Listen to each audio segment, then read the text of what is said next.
back to the past, nothing fascinates us as much as the individual fate of men and women.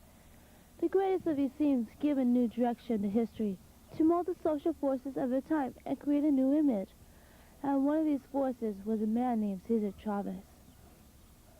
Few thought he could succeed because of being a farm worker, one of thousands easily lost, quiet, soft-spoken, poorly educated. The first clues to his success were his beliefs, hard work, and ability to withstand the test of time. Oh, if we're going to have an election, we're going to be here for 10 years. You're not going to be here 10 years. 30 years, 5 years. We're not going to go. Our presentation will show how the seeds of history took generations to mature, how they shaped him, and in return, how he shaped the seeds of history.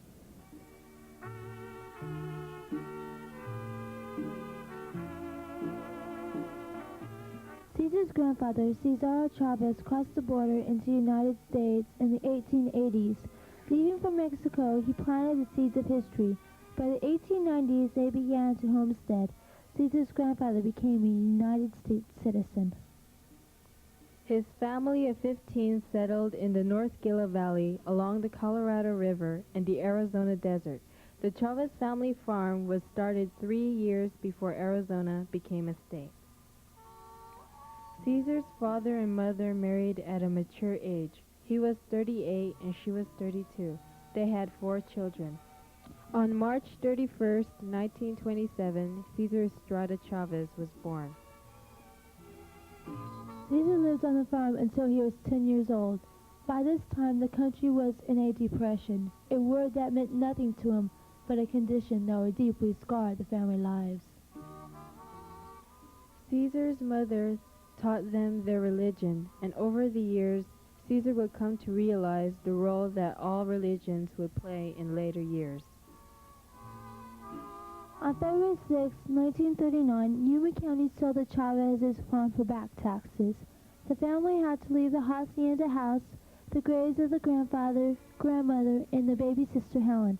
Like so many others who had lost their farm, they were penniless migrants now, part of the grapes of wrath.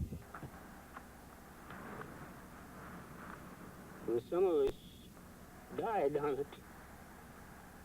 And that's what makes it ours. Being born on it, and working on it, and dying on it, and not no piece of paper with a writing on it.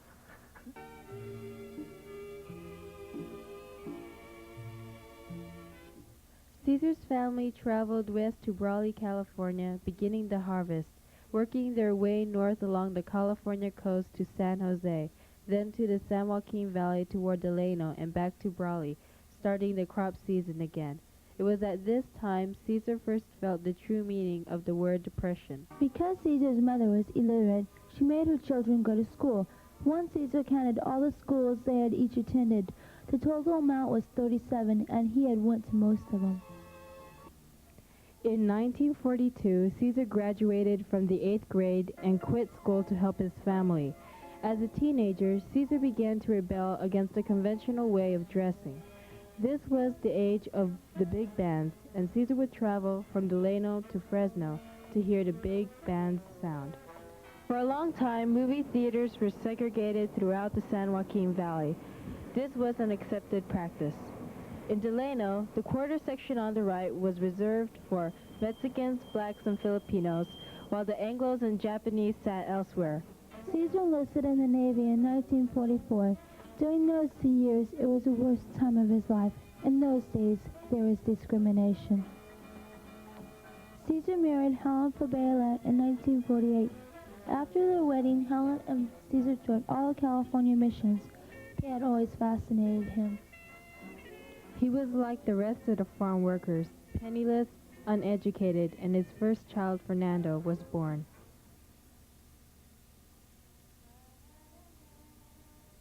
At 26, Cesar Chavez lacked the knowledge and the skills to make some changes of the conditions he had experienced as a farm worker.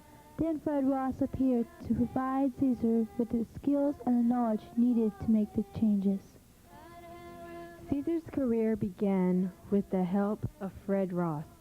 The community service organization turned out to be a training ground that prepared Cesar for organizing the farm workers. Without skillful organization, the union would have failed. Caesar liked the idea of sacrificing. He believed that if they were done this way, they would be everlasting. If they cost more, then people value it more. He began to read about people who knew the meaning of sacrificing. Cesar has been greatly influenced by Gandhi's philosophy and had read a great deal what Gandhi said and did. Gandhi made mention of David Henry Thoreau's idea of civil disobedience. Thoreau believed that people must be free to act according to their own idea of right and wrong, without government interference.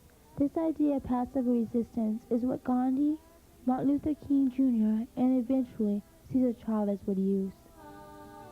A key to understanding Chavez's career lies in his vision of the American dream and how this dream influenced his career as a leader.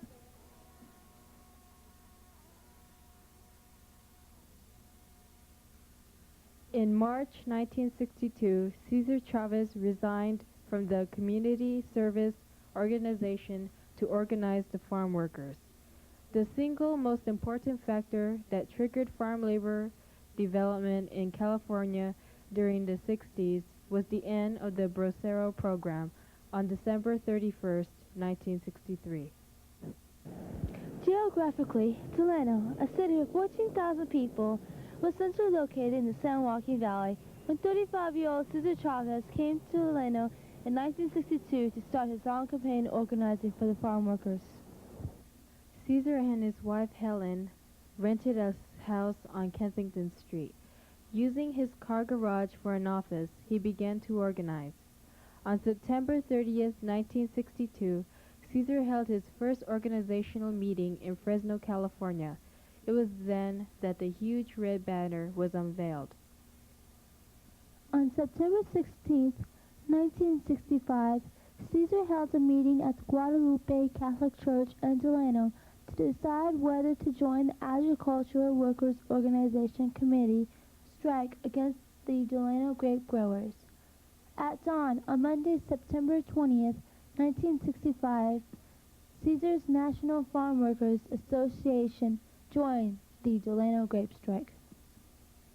When the farm labor strike started, the United Farm Workers adhered to the principles of nonviolence practiced by Gandhi and Dr. Martin Luther King Jr.